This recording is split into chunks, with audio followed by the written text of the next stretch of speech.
തദ്ദേശ സ്വയംഭരണ ഉപതെരഞ്ഞെടുപ്പിൽ UDFന്റെ ശക്തി പ്രകടനം. 3 പഞ്ചായത്തുകളിൽ LDF ഭരണം അവസാനിപ്പിച്ചു. ഞെട്ടലോടെ CPM.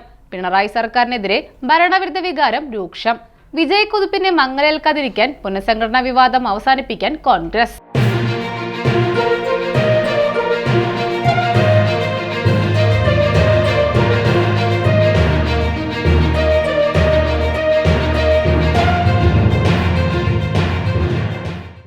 സംസ്ഥാനത്ത് 31 തദ്ദേശ സ്വയംഭരണ വാർഡുകളിലേക്ക് നടന്ന ഉപതെരഞ്ഞെടുപ്പിന്റെ ഫലം പുറത്തു വന്നപ്പോൾ LDFന് ഞെട്ടൽ. ഉപതെരഞ്ഞെടുപ്പുകളിൽ UDFന് അനുകൂലമായ ട്രെൻഡ് അതിന്റെ പാരമ്യതയിൽ എത്തി നിൽക്കുന്ന കാഴ്ച. 13-ൽ നിന്നും 17-ലേക്ക് UDF സീറ്റ് വിഹിതം ഉയർത്തിയപ്പോൾ LDFന് പതിറ്റാണ്ടുകളായി കയ്യിലുണ്ടായിരുന്ന വാർഡുകൾ നഷ്ടമായി 11-ഇടത്തേക്ക് ഒതുങ്ങി. BJP 3 വാർഡുകൾ ജയിച്ചു. തച്ചമ്പാറയ്ക്ക് പുറമെ തൃശൂർ, നാട്ടിക, ഇടുക്കി, കരിമണ്ണൂർ പഞ്ചായത്തുകളിലാണ് LDF ഭരണം അവസാനിപ്പിച്ച് UDF അട്ടിമറി വിജയം നേടിയത്.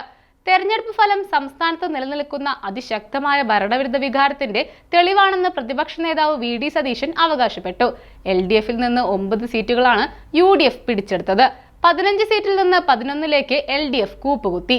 മലപ്പുറം ജില്ലാ പഞ്ചായത്തിലെ തൃക്കലങ്ങോട് ഡിവിഷൻ കഴിഞ്ഞ തവണത്തേതിന്റെ 4 ഇരട്ടി ഭൂരിപക്ഷത്തിനാണ് UDF നിലനിർത്തിയത്.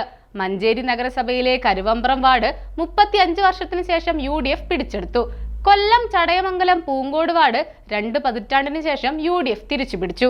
പത്തനംതിട്ട ജില്ലയിൽ ഉപതെരഞ്ഞെടുപ്പ് നടന്ന 5 ഇടങ്ങളിൽ 3-ഇടത്തും UDF വിജയിച്ചു. കേരളത്തിൽ സർക്കാർ ഇല്ലായ്മയാണെന്ന പ്രതിപക്ഷവാദത്തിന് അടിവരയിടുന്നതാണ് ഉപതെരഞ്ഞെടുപ്പിലെ UDFന്റെ ഉജ്ജ്വല വിജയം. 2025-ലെ തദ്ദേശ തെരഞ്ഞെടുപ്പിൽ ഈ വിജയം UDFന് ഊർജം പകരും.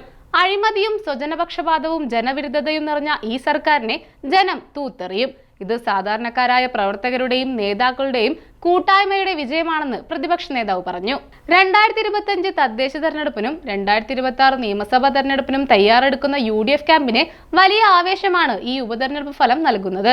രണ്ടാം പിണറായി വിജയൻ സർക്കാരിനെതിരെ ഭരണവിരുദ്ധ വികാരം ആഞ്ഞടിക്കുന്നുണ്ട് എന്നതിന്റെ തെളിവാണ് ഉപതെരഞ്ഞെടുപ്പ് ഫലം എന്ന വിലയിരുത്തലാണ് പൊതുവെയുള്ളത്. അതിനിടെ പുനഃസംഘടനാ വിഷയത്തിൽ കോൺഗ്രസിനുള്ളിൽ അപസ്വരങ്ങൾ ഉയർന്നത് കല്ലുകടിയായി. പരസ്യ പ്രസ്താവനകൾ ഒഴിവാക്കണമെന്നും തെരഞ്ഞെടുപ്പ് വിജയത്തിന്റെ പകിട്ട് കളയരുതെന്നും AICC നിർദ്ദേശിച്ചു. നേതൃമാറ്റം ആലോചിച്ചിട്ടില്ലെന്ന് ദേശീയ നേതാക്കൾ പ്രതികരിച്ചു. KPCC പുനഃസംഘടനയുമായി ബന്ധപ്പെട്ട് കോൺഗ്രസിൽ ആശയക്കുഴപ്പം ഉടലെടുത്തിരുന്നു. K. സുധാകരനെ അധ്യക്ഷ പദവിയിൽ നിലനിർത്തണമെന്നായിരുന്നു ഒരു വിഭാഗത്തിന്റെ ആവശ്യം. എന്നാൽ K. സുധാകരനെ മാറ്റാതെ പുനഃസംഘടന പൂർണ്ണമാകില്ലെന്നാണ് മറ്റൊരു വിഭാഗം വാദിച്ചത്. എന്നാൽ അടിമുടി പുനഃസംഘടന വേണമെന്നാണ് ഹൈക്കമാൻഡിന്റെ തീരുമാനം.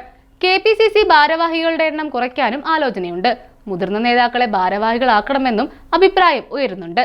യുവാക്കൾക്കും വനിതകൾക്കും പരിഗണന നൽകാനും മികവ് പുലർത്താത്ത DCC അധ്യക്ഷന്മാരെ മാറ്റാനും ആലോചനയുണ്ട്. K. സുധാകരൻ ഒഴിഞ്ഞാൽ പരിഗണിക്കുന്നവരുടെ പട്ടികയിൽ ഏറ്റവും മുന്നിലുള്ളത് കൊടിക്കുന്നിൽ സുരേഷ് MPയുടെ പേരാണ്. AICC പ്രവർത്തക സമിതിയിലെ പ്രത്യേക ക്ഷണിതാവാണ് കൊടിക്കുന്നിൽ. കഴിഞ്ഞ ടൈമിലും കൊടിക്കുന്നിൽ സുരേഷിന്റെ പേര് സജീവ ചർച്ചയിലുണ്ടായിരുന്നു. UDF മുൻ convener Benny Behanan MP, Anto Antony MP എന്നിവരുടെ പേരുകൾക്ക് പുറമെ ഡീൻ കുര്യാക്കോസ്, അടൂർ പ്രകാശ് എന്നിവരുടെ പേരും പരിഗണനയിലുണ്ട്.